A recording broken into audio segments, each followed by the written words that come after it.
Hey guys, and welcome back to another video. So first of all, I would like to say that I'm sorry that I haven't posted any videos for the past 2 months, but I had some real life problems and issues, nothing to worry about.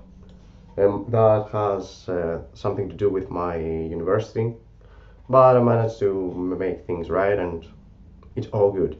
So right now, this video is going to be a little bit of a catch up just to tell you what I've been doing these 2 months and overall my experience in Legion so far.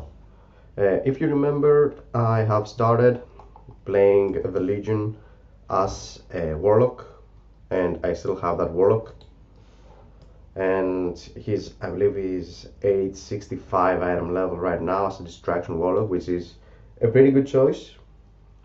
I had no issue with the Warlock, but after being playing the Distraction, I had some.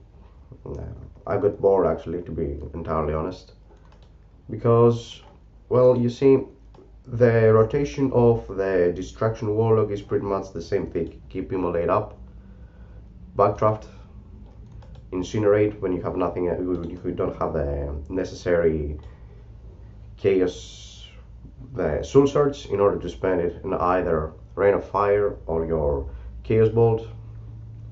Got my cooldowns. I have pretty much done everything I wanted to do with my Warlock.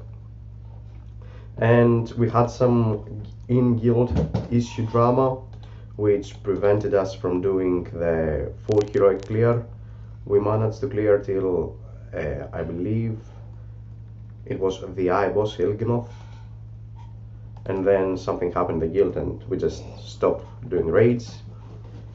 But I have been doing a little bit of bugging in general with my Warlock. Then I wanted to see the new overlords of the game, merely the Demon Hunter, so I just leveled up my Demon Hunter. He's on a 86 AM level and he's kicking ass. But the main trouble with the Demon Hunter, which I personally had, is that although he's a great DPS, again the playstyle was a little bit boring, you know. You had like to do if you're taking the talent, the Demon Blades, which again it devalues your playstyle, meaning that you just stay in front of the boss and you just auto attack it till you get the necessary fury, or what's called the resource that you have, in order to just spend it on Chaos Nova or your Demon Bites ability, sorry, the Chaos Strike or the I-Beam. So although the DPS is there, I was like a little bit, yeah, okay, I'm just, if you are having a bad luck and you're not getting procs from this talent, you're just at the boss melee attacking everything. So after a lot of consideration, and I found out that it was high time to just, you know, reroll away from End the Demon Hunter again. So what I did, I was trying to see that, okay, I have one range, it's my Warlock. I have a melee close up, the Demon Hunter. So I wanted a class that could easily tank. And the decision that merely was, without spending any real life money in order to transfer character, was between my Death Knight and my Warrior. And after a lot of consideration, I chose to stay and play on my Warrior, which, by the way, it's a lot of fun to play.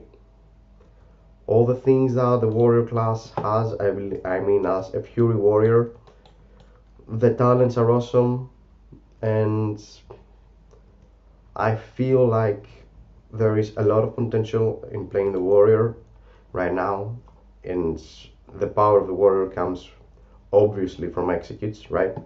So the main thing that I wanted to choose, that is the main thing I want to play the Fury Warrior, was because of this ridiculous talent that exists, the Juggernaut, that makes my execute increase the damage dealt by 5%.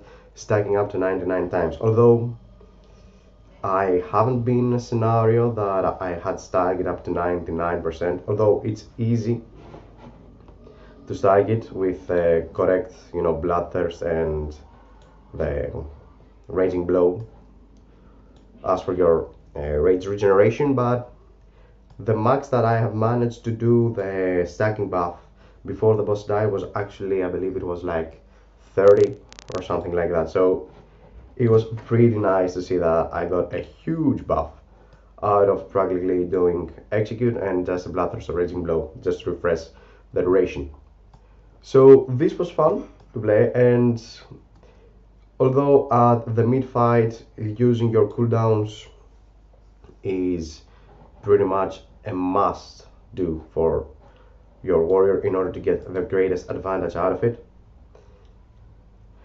but I really enjoyed the playstyle. I know it's a bit clunky, but again, it's all down to personal choice at the end of the day. And I really wanted to go back on my warrior since I wanted to tank on something. I know how I've said that, the tanking warrior at the latest video that I've done about the protection warrior in Legion. It wasn't so good. Again, the ignore pain mechanic, it's ridiculously overpowered if used correctly, and especially with the talent that makes you use your uh, I believe it's called the ability that makes your next seal slam do more damage. So if you do that on a rotation with ignore pain, you can use ignore pain with less rage, so there is a nice min-max going in there. And although for the magical damage mitigation, again, you can use your ignore pain, the spell reflection is a little bit crappy at the moment, but for physical damage mitigation, warriors are pretty overpowered. So I decided that I want to go back on my warrior. I have done some PvP on my warlock as a distraction. No, sorry, as an affliction warlock, which is a lot of fun. Seeing the Sulink big bag and just spreading it all over the place, and you just cannot die from the incoming heals you get. So this was hilarious. Actually, I just managed to take 3 guys down in a battleground just by spamming Sulink on everyone, using the Phantom Singularity talent, and just drain life the fuck out of them. it was pretty hilarious doing that. And overall, I believe that the expansion right now is at its best as it can possibly be. I have managed to finish the whole storyline of Suramar, and it was a little bit painful to be honest. It was. I had a lot of I kind of burnout because I wanted to do it at one of my characters, but doing it again on all the other characters I got, it's a huge grind, and I'm not sure that I will do it. Maybe do some storyline if I get some high artifact knowledge in order to get more artifact power out of thin air practically, but it's a lot. There are a lot of quests for you to do there, and I kinda don't like it doing that many quests. Overall though, the Emerald Nightmare was pretty easy and pretty packable if you do it on normal, and on heroic you can easily pack it if you're outside and you don't want to commit into a raiding guild. But again, there are some things about the Mythic Plus system which are a little bit frustrating, and Blizzard should address quickly, like the fact that you're going into a Mythic Keystone dungeon, and let's say that some guy rage quits, then you're pretty much fucked, right? If it's a DPS, you can still manage to get things done, but if it's a healer or a tank, then you're screwed. So although this thing hasn't happened a lot, but for me especially, there were 2 occasions that I had a healer rage quit in the middle of the fight, doing, I believe it was a Mythic 2 on my warrior. The first day I dinked level 110, and I was at a gear of like 400, 840, And he said, "Oh, do more DPS, mate." And I was doing like 120k for that item level. It's okay. But he said, "Oh, do more DPS, do more DPS," and he just rage quits in the middle of the fight. And the keystone was depleted, obviously. There was no doubt about it. But the reward system that you get weekly once you complete all the reward, all the mythic keystones that you have done, and you're going taking the cash that gives you a keystone and an item. That was pretty fun and pretty interesting. I didn't know it the first time I did it, so I was on my warlock the first time the keystones were out, and I was at the quest that makes me get the Ritual of Doom quest. And I was like, okay, what's that glowing thingy over there? Just go and grab it. And I was like, oh god, nice.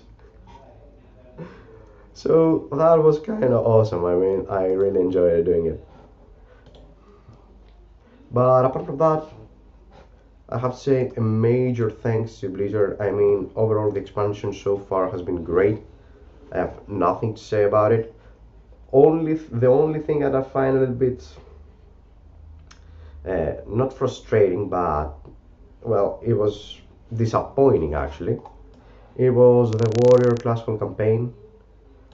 Although there were some times that you say, "Oh God, yes," especially when you go back to Ulduar.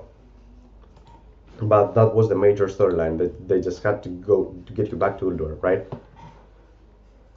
The next thing that I would like to talk is about that goddamn legendaries.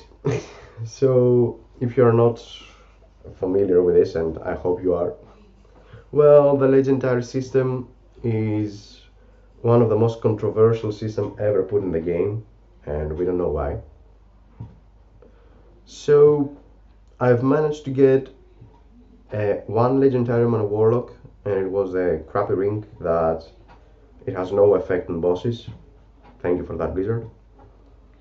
And one on my demon hunter, which was the wrist, I believe, that the throw glaive does more damage each time it ricochets, which is pretty nice in our fights. But in general, if you're there are not many bosses that have adds, right?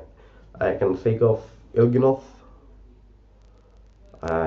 Can think of Scenarios, Xavius on phase 2 and on phase 2 and 3